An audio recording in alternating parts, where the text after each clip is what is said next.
اللہ لا حول ولا قوة الا باللہ العلی العظیم اعوذ باللہ من الشیطان الرجیم بسم اللہ الرحمن الرحیم السلام علیکم ناظرین۔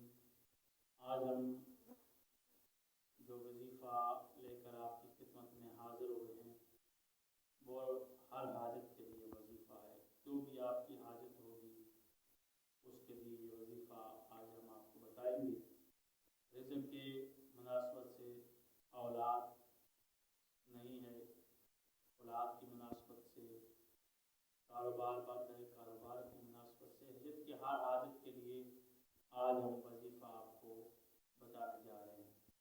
جو بھی آپ کی حاجت ہوگی، جس طرح کی بھی آپ کی خواہش ہوگی، جس طرح کا بھی آپ کا مقصد جائز مقصد ہوگا، جائز خواہش ہوگی، جائز حاجت ہوگی، جس قسم کی بھی وہ آپ کی پوری ہوگی۔ مشکل سے مشکل آپ کی جو حاجت ہوگی، جو دنیا میں نہیں پوری ہو رہی، وہ یہ وظیفہ کرنے سے آپ کی حاجت پوری ہو جائے گی۔ وظیفہ ہے، کرنا کیا ہے؟ نماز فجر کے بعد آپ نے سورۃ الفاتحہ، نماز فجر کے بعد سورۃ الفاتحہ آپ نے 41 مرتبہ اس کو پڑھنا ہے، اور پھر نماز ظہر اور عصر کے درمیان آپ نے اس کو 41 دفعہ پڑھنا ہے۔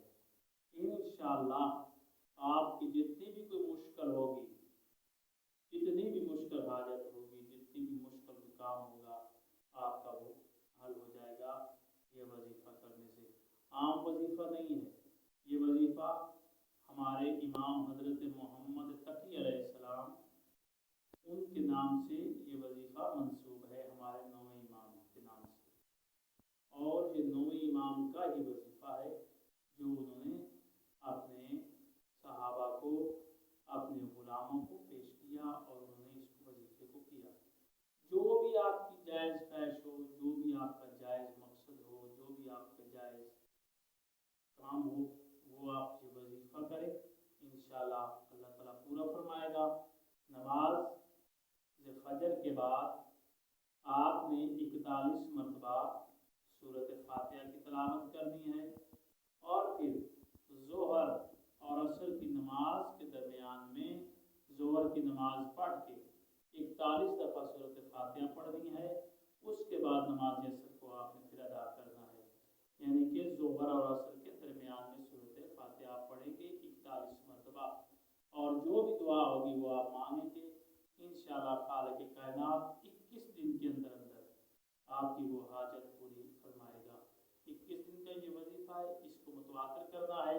اگر کوئی ناغہ ہو گیا تو پھر دوبارہ سے اس کو آپ نئے سرے سے آپ اس کو وظیفے کو شروع کریں گے۔ آپ اس وظیفے کو کریں، انشاءاللہ آپ کی ہر خواہش، ہر حاجت پوری ہوگی۔ آپ کا اور ہمارا اللہ حامی ناصر ہو۔